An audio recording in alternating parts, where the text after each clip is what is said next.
નમસ્તે. આદર્શ એજ્યુકેશન સોસાયટીમાં તમારું હાર્દિક સ્વાગત કરું છું. આપણે ધોરણ 10 સામાજિક વિજ્ઞાન વિષયનો અભ્યાસ કરીશું.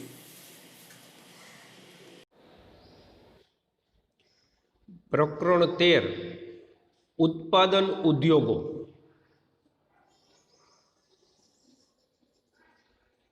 મનુષ્ય દ્વારા પોતાની બૌદ્ધિક, સાંસ્કૃતિક અને આર્થિક ક્ષમતા પ્રમાણે કુદરતી સંસાધનના રૂપને બદલાવીને ઉપયોગમાં લાવી શકાય એવી પ્રક્રિયાને ઉદ્યોગ કહેવામાં આવે છે. કે મનુષ્ય છે એ પોતાની બૌદ્ધિક, સાંસ્કૃતિક અને આર્થિક ક્ષમતા પ્રમાણે કુદરતી સંસાધન, માનો કે કપાસ છે મિત્રો, એ કુદરતી સંસાધન છે, એના રૂપને બદલાવીને, એટલે કપાસમાંથી દોરા અને દોરામાંથી કાપડ, એ રૂપ બદલાવ્યું અને ઉપયોગમાં લાવી શકાય એવી પ્રક્રિયા એટલે ઉદ્યોગ. કે કાપડ છે એ માણસના ઉપયોગમાં આવે, એટલે રૂમાંથી કાપડ બનાવ્યું એ ઉદ્યોગ છે. એટલે મનુષ્યએ પોતાની બૌદ્ધિક, સાંસ્કૃતિક અને આર્થિક ક્ષમતા પ્રમાણે કુદરતી સંસાધનના રૂપને બદલાવીને ઉપયોગમાં લાવી શકાય એવી પ્રક્રિયા એટલે ઉદ્યોગ છે. ભારતમાં ઉદ્યોગોની પરંપરા સિંધુ ખીણની સંસ્કૃતિથી જ ચાલી આવે છે. કે ભારતની અંદર ઉદ્યોગોની પરંપરા સિંધુ ખીણની સંસ્કૃતિ છે, બરાબર. આજથી 5000 વર્ષ પહેલા સિંધુ ખીણની સંસ્કૃતિ હતી, ત્યારથી ભારતમાં ઉદ્યોગોની પરંપરા છે. એ સમયમાં ભારતમાં સુતરાઉ કાપડ, માટીના વાસણો, કાંસાની વસ્તુઓ તથા મણકા બનાવવામાં આવતા હતા.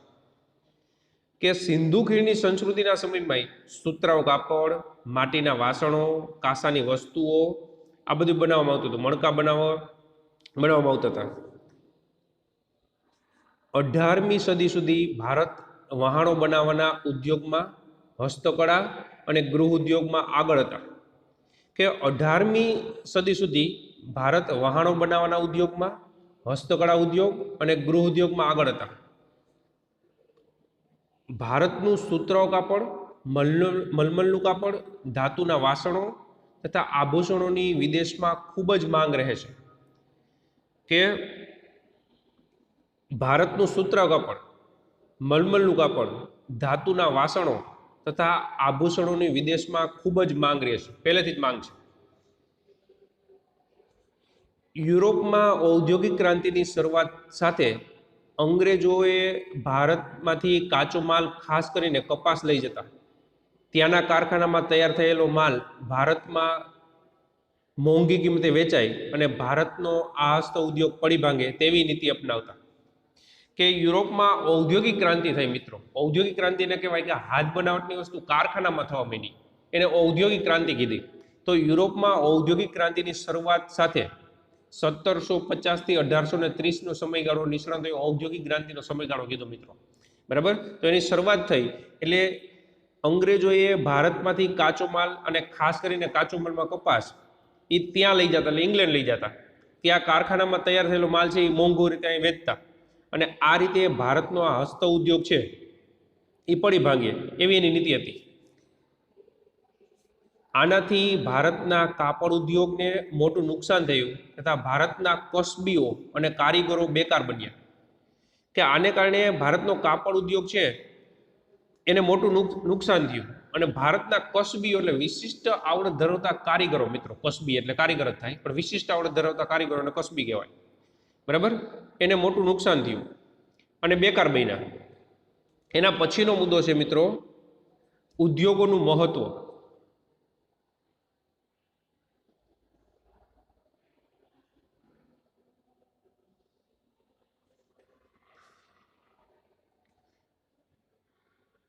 તો ઉદ્યોગોનું મહત્વમાં કે આજના યુગમાં રાષ્ટ્રનું અસ્તિત્વ ઉદ્યોગોના વિકાસ પર આધારિત છે. કે આજના યુગમાં જોઈએ તો આજના યુગમાં રાષ્ટ્રોનું અસ્તિત્વ કે કોઈ પણ રાષ્ટ્રનું અસ્તિત્વ એ ઉદ્યોગના વિકાસ પર આધારિત છે. કે ઉદ્યોગોનો વિકાસ કેટલો થયો એની ઉપર એ રાષ્ટ્રોનું અસ્તિત્વ આધાર છે. આર્થિક વિકાસ તો ઔદ્યોગિક વિકાસ વિના અસંભવ થઈ ગયો છે. કે આર્થિક વિકાસ કરવો હોય તો ઔદ્યોગિક વિકાસ ખૂબ જ કરવો જોઈએ.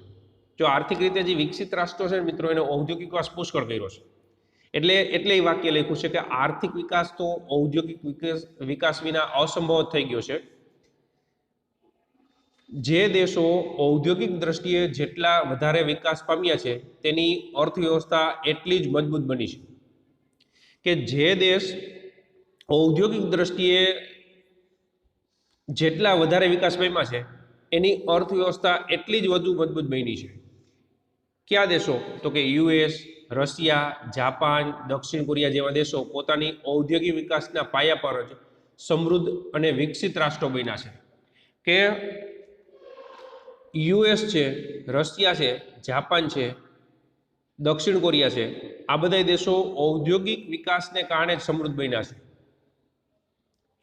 જે દેશમાં ઉદ્યોગોનો વિકાસ થયો નથી અથવા ઓછો થયો છે તે કુદરતી સંસાધનોનો ઉપયોગ ઉદ્યોગના કાચા માલ તરીકે કરી શકતા નથી. જે દેશની અંદર ઉદ્યોગોનો વિકાસ થયો નથી અથવા ઉદ્યોગોનો ઓછો વિકાસ થયો છે, બરાબર, એ કુદરતી સંસાધનનો ઉપયોગ નથી કરી શકતા. તે લોકોએ કુદરતી સંસાધનો ઓછા મૂલ્યે વેચી તે જ કાચા માલની બનેલી વસ્તુની ઊંચી કિંમત ચૂકવી વિદેશીઓ પાસેથી ખરીદવી પડે છે. કે ઉદ્યોગોનો વિકાસ નથી થયો, બરાબર, એ દેશના લોકો છે એ કાચા માલનો ઉપયોગ એટલો નથી કરી શકતા, એટલે તે લોકોએ કુદરતી સંસાધનો ઓછી મૂલ્યે વેચી તે જ કાચા માલની બનેલી વસ્તુ ઊંચી કિંમત ચૂકવી વિદેશ પાસેથી ખરીદવી પડે છે. મિત્રો, દાખલા તરીકે લોખંડ, આપણા જમીનમાંથી ઘણું બધું લોખંડ નીકળે છે, તો આપણે એ કાચું લોખંડ જાપાનને વેચી છે અને એમાંથી બનતું યંત્રોની આપણે મોંઘા ભાવે લઈશું. સસ્તા ભાવે આપણે કાચું લોખંડ વેચી નાખી છે એટલે કુદરતી સંસાધનથી, અને યંત્રોની મોંઘા ભાવે લેવું પડે છે. ભારતમાં સમગ્ર રાષ્ટ્રીય ઉત્પાદનમાં ઉદ્યોગોનો 29% ફાળો છે. આપણે અંડરલાઈન કરશી કે ભારતમાં સમગ્ર રાષ્ટ્રીય ઉત્પાદનમાં ઉદ્યોગોનો 29% ફાળો છે.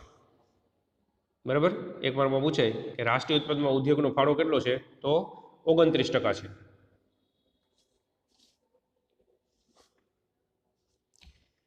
બ્રિટિશ શાસનની નીતિએ ભારતના ઔદ્યોગિક ઢાંચાની કમર તોડી નાખી. કે બ્રિટિશ શાસનની જે નીતિ હતી, અંગ્રેજોની જે નીતિ હતી, એને ભારતના ઔદ્યોગિક ઢાંચાની કમર તોડી નાખી. પરાધીનતા દરમિયાન ભારતમાં આધુનિક પદ્ધતિએ ઉદ્યોગોની સ્થાપના ખાસ થઈ શકી નહીં. પરાધીનતા સમય એટલે અંગ્રેજોનું શાસન, મિત્રો. તો અંગ્રેજોના શાસન દરમિયાન ભારતમાં આધુનિક પદ્ધતિએ ઉદ્યોગોની સ્થાપના ના થઈ. 1853માં ચારકોલ આધારિત પ્રથમ લોહ ગાળણ ઔદ્યોગિક એકમ સ્થાપવામાં આવ્યું, પણ તે નિષ્ફળ રહ્યું. 1853માં ચારકોલ એટલે કોલસા આધારિત લોહ ગાળણ, લોખંડ ગાળવાનું આપણે પ્રથમ કારખાનું નાખ્યું, પણ એ નિષ્ફળ ગયું. સૌ પ્રથમ સફળ પ્રયત્ન 1854માં સૂત્ર કપડ ઉદ્યોગમાં થયો. કે 1854માં સૂત્ર કપડમાં આપણે સફળ થયા.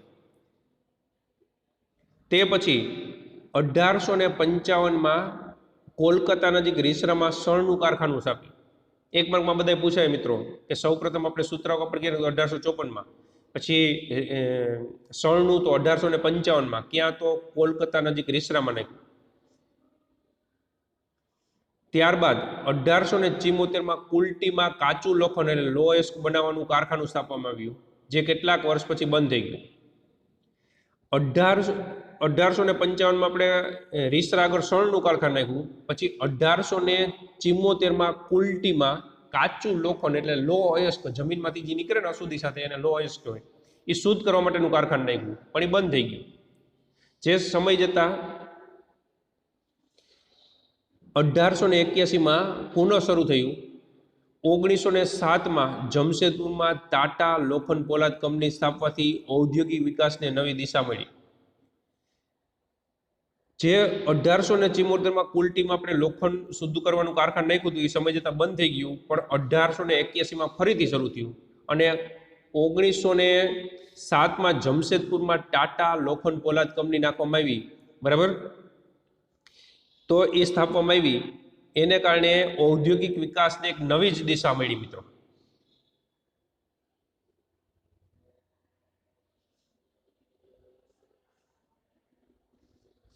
એના પછીનો મુદ્દો છે ઉદ્યોગોનું વર્ગીકરણ. તો ઉદ્યોગોને માનવ શ્રમ, માલિકીના ધોરણે તથા કાચા માલના સ્ત્રોતને આધારે કેટલાક જૂથમાં વહેંચવામાં આવે છે. આપણે અંડરલાઈન કરશું. ઉદ્યોગોને માનવ શ્રમ, માલિકીના ધોરણો, કાચા માલના સ્ત્રોતને આધારે કેટલાક જૂથમાં વહેંચવામાં આવે છે.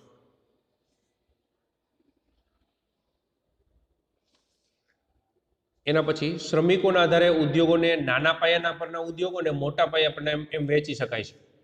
કે શ્રમિકો આધારે ઉદ્યોગને કેટલા ભાગ પડે? તો નાના પાયાના ઉદ્યોગ અને મોટા પાયાના ઉદ્યોગો. જે ઉદ્યોગમાં વધુ રોજગારી મળે તેને મોટા પાયાના ઉદ્યોગ કહેવામાં આવે છે. આપણે અંડરલાઈન કરશું. મોટા પાયાના ઉદ્યોગ કેને કહેવાય? તો જે ઉદ્યોગમાં વધુ રોજગારી મળે તેને મોટા પાયાના ઉદ્યોગ કહેવાય. દાખલા કે સૂત્ર કાપડ ઉદ્યોગ. અને જે ઉદ્યોગ કોઈ વિશિષ્ટ માલિકીપણા હેઠળ હાલતો હોય, બરાબર, એને નાના પાયાના ઉદ્યોગ કહેવાય. આવા ઉદ્યોગમાં શ્રમિકોની સંખ્યા ઓછી હોય તેને નાના પાયાના ઉદ્યોગ કહેવાય. દાખલા તરીકે ખાંડસરી ઉદ્યોગ. આ ઉપરાંત ઉદ્યોગોને ખાનગી, જાહેર, સંયુક્ત તથા સહકારી જૂથમાં પણ વર્ગીકૃત કરવામાં આવે છે. આમ ઘણી રીતે ઉદ્યોગોને વર્ગીકૃત કરી શકાય કે માલિકીના આધારે મોટા પાયાના ઉદ્યોગ, નાના પાયાના ઉદ્યોગ, ઉદ્યોગને માનવ શ્રમને આધારે મોટા પાયાનો ઉદ્યોગ ને નાના પાયાનો ઉદ્યોગ. માલિકીના ધોરણે તો કે જાહેર, જે સરકારની માલિકીનો જાહેર ઉદ્યોગ કહેવાય, બરાબર. ખાનગી, જે પ્રાઇવેટ લોકોની માલિકી ખાનગી. સંયુક્ત એટલે સરકારને લોકો ભેરા સંયુક્ત. અને સહકારી એકમ, મિત્રો ઘણા લોકો ભેરા થઈને સહકારી એકમ સ્થાપવામાં આવે તો એ સહકારી એકમ છે. આમ ઘણી રીતે ઉદ્યોગોને વર્ગીકૃત કરી શકાય છે, કે ઘણી રીતે ઉદ્યોગોને આપણે વર્ગીકૃત કરી શકાય. તેમજ કાચા માલના સ્ત્રોતને આધારે પણ ઉદ્યોગોને કૃષિ આધારિત ઉદ્યોગ અને ખનિજ આધારિત ઉદ્યોગ એવા ભાગ પાડી શકાય. એક માર્કમાં પૂછાય, કાચા માલના સ્ત્રોતને આધારે ઉદ્યોગોને કયા ભાગમાં વહેંચી શકાય છે? તો ખનિજ આધારિત ઉદ્યોગ, કૃષિ આધારિત ઉદ્યોગ એવા ભાગ પડે છે.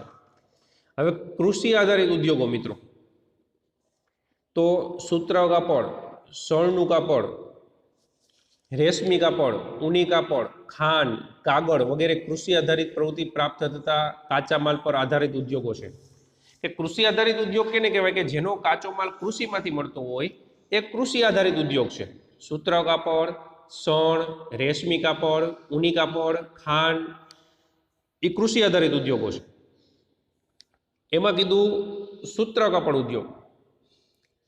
તો ભારતમાં ઔદ્યોગિક અર્થવ્યવસ્થામાં વસ્ત્ર ઉદ્યોગનું પ્રમુખ સ્થાન છે. કે ઔદ્યોગિક અર્થવ્યવસ્થામાં વસ્ત્ર ઉદ્યોગ એટલે કાપડ એનું પ્રમુખ સ્થાન છે. આજે દેશમાં લગભગ 3.5 કરોડ લોકો રોજગારી આપે છે. કે સુતરાઉ કાપડ ઉદ્યોગ છે ને એ 3.5 કરોડ લોકોને રોજગારી આપતો ઉદ્યોગ છે.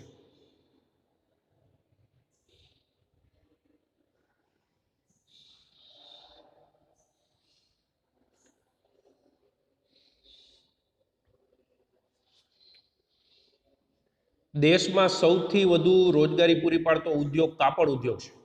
એક માર્કમાં આપણે પ્રશ્ન પૂછાય કે દેશમાં સૌથી વધુ રોજગારી આપતો ઉદ્યોગ કયો છે? તો કાપડ ઉદ્યોગ છે. ચીન પછી સુતરાઉ કાપડની નિકાસમાં ભારત દ્વિતીય સ્થાન ધરાવે છે. સૌથી વધુ રોજગારી આપતો ઉદ્યોગ છે. પછી આગળ આપણે કીધું હતું, મિત્રો, કે લગભગ 3.5 કરોડ લોકોને રોજગારી આપે છે. સુતરાઉ કાપડની નિકાસમાં ભારત દ્વિતીય સ્થાન ધરાવે છે. ચીન પહેલું, પછી બીજું આપણે નિકાસમાં. ઉત્પાદન અને રોજગારીની દ્રષ્ટિએ આ ઉદ્યોગ દેશનો મુખ્ય ઉદ્યોગ છે. કે ઉત્પાદનમાં અને રોજગારીમાં સુતરાઉ કાપડ છે ને એ મુખ્ય મહત્વનો ઉદ્યોગ છે. મુંબઈમાં સૌપ્રથમ સુતરાઉ કાપડની મિલ સ્થપાઈ હતી. ત્યારબાદ ગુજરાતમાં અમદાવાદમાં શાહપુર મિલ તથા કેલિકો મિલ સ્થપાઈ હતી. સુતરાઉ કાપડની સૌપ્રથમ મિલ ક્યાં સ્થપાણી હતી, મિત્રો? તો એક માર્કમાં પૂછાય તો મુંબઈની અંદર. પછી તો કે ગુજરાતમાં અમદાવાદમાં શાહપુર અને કેલિકો મિલ સ્થપાઈ હતી. સુતરાઉ કાપડની મિલો શરૂઆતના વર્ષોમાં મુંબઈ અને અમદાવાદ ખાતે સ્થપાઈ હતી. એના કારણોમાં તો કે સસ્તો કપાસ, શ્રમિકોની ઉપલબ્ધિ, પરિવહન સુવિધા, નિકાસ માટેના બંદરો તથા બજાર ક્ષેત્રની અનુકૂળતાને કારણે અહીં સુતરાઉ કાપડની મિલો સ્થપાઈ હતી. કે શરૂઆતના વર્ષોમાં, મિત્રો, સુતરાઉ કાપડની મિલો છે ને મુંબઈ અને અમદાવાદમાં સ્થપાઈ હતી. એનું કારણ શું? તો સસ્તો કપાસ, કે ભાઈ મુંબઈ છે તો મહારાષ્ટ્રમાં આવે અને અમદાવાદ છે તો ગુજરાતમાં આવે. તો ભારતના આ બે રાજ્યો છે ને, મહારાષ્ટ્ર અને ગુજરાત, એ મુખ્ય કપાસ ઉત્પાદક રાજ્યો છે. એટલે સસ્તો કપાસ, પછી શ્રમિકોની ઉપલબ્ધતા કે માણસો મળી રહે, પછી પરિવહનની સુવિધા, વાહન વ્યવહારની સગવડ, પછી નિકાસ માટેના બંદરો. બે રાજ્યને દરિયા કિનારો મળે છે અને મુંબઈ તો બંદર જ છે, એટલે નિકાસ માટેના બંદરો તથા બજાર ક્ષેત્રની અનુકૂળતાને કારણે સૂતરા કાપડની મિલો સ્થપાઈ હતી. આજે સૂતરા કાપડની મિલો દેશના લગભગ 100 નગરોમાં આવેલી છે. કે આજે જોઈને તો લગભગ 100 નગરોમાં સૂતરા કાપડની મિલો છે. વર્તમાન સમયમાં મુંબઈ, અમદાવાદ, ભિવંડી, સોલાપુર, કોલ્હાપુર, નાગપુર, ઇન્દોર અને ઉજ્જૈન સૂતરા કાપડના મુખ્ય અને પરંપરાગત કેન્દ્રો છે.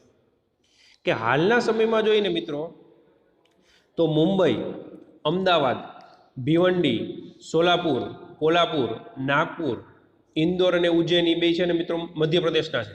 એ સૂતરા કાપડના મહત્વના કેન્દ્રો છે. મહારાષ્ટ્રમાં મુંબઈમાં વધુ સૂતરા કાપડની મિલો છે, તેથી તેને સૂતરા કાપડનું વિશ્વ મહાનગર કહે છે. આપણે એક માર્કમાં અંડરલાઈન કરશું કે સૂતરાવ કાપડનું વિશ્વ મહાનગર કેને કહેવામાં આવે છે? તો મુંબઈને. શું કામે? કે વધુ સૂતરા કાપડ ત્યાં બને છે.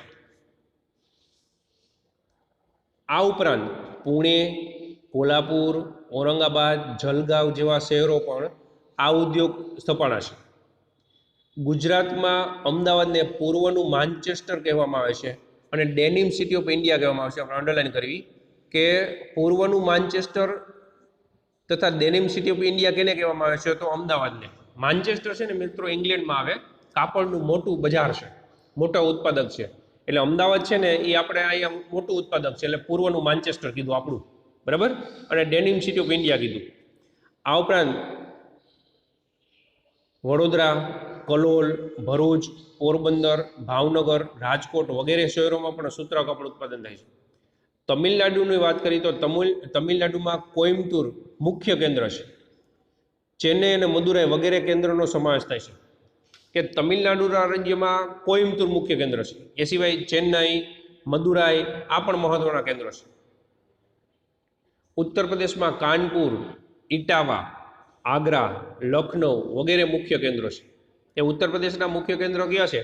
તો કાનપુર, ઇટાવા, આગ્રા, લખનઉ આ મહત્વના કેન્દ્રો છે. મધ્યપ્રદેશમાં ઇન્દોર, ગ્વાલિયર, ઉજ્જૈન, દેવાસ એ ઉદ્યોગના મુખ્ય કેન્દ્રો છે.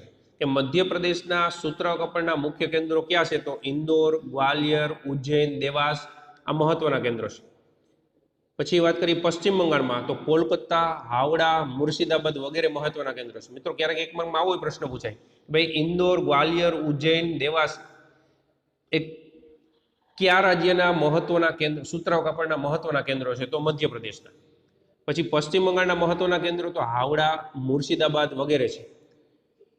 Rajasthan,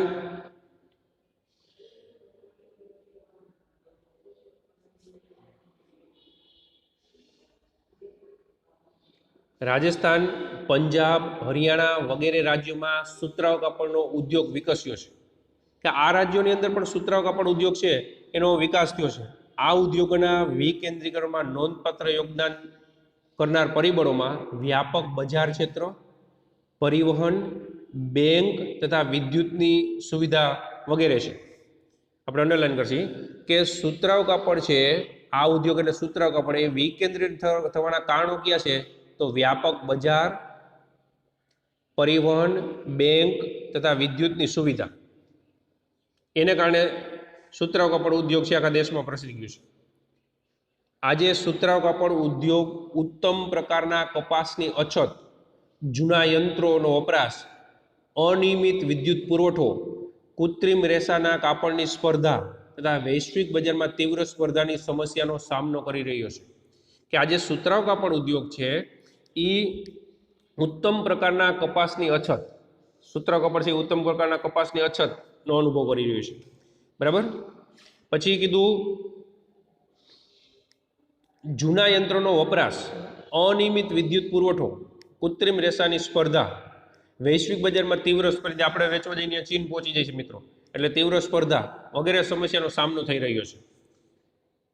Bharat, Russia, United Kingdom એટલે England, USA, Sudan, Nepal, Australia, France, દક્ષિણ આફ્રિકા વગેરે દેશોમાં સુતરાઉ કાપડની નિકાસ કરે છે. ક્યારેક એક માર્કનો પ્રશ્ન પૂછે મિત્રો કે ભારત સુતરાઉ કાપડની નિકાસ કયા કયા દેશમાં કરે છે, તો ભારત સુતરાઉ કાપડની નિકાસ છે એ Russia, United Kingdom, USA, Sudan, Nepal, Australia, France, દક્ષિણ આફ્રિકા વગેરે દેશમાં સુતરાઉ કાપડની નિકાસ કરે છે. તમે અમારી સાથે જોડાણા એ બદલ આપનો ખૂબ ખૂબ આભાર.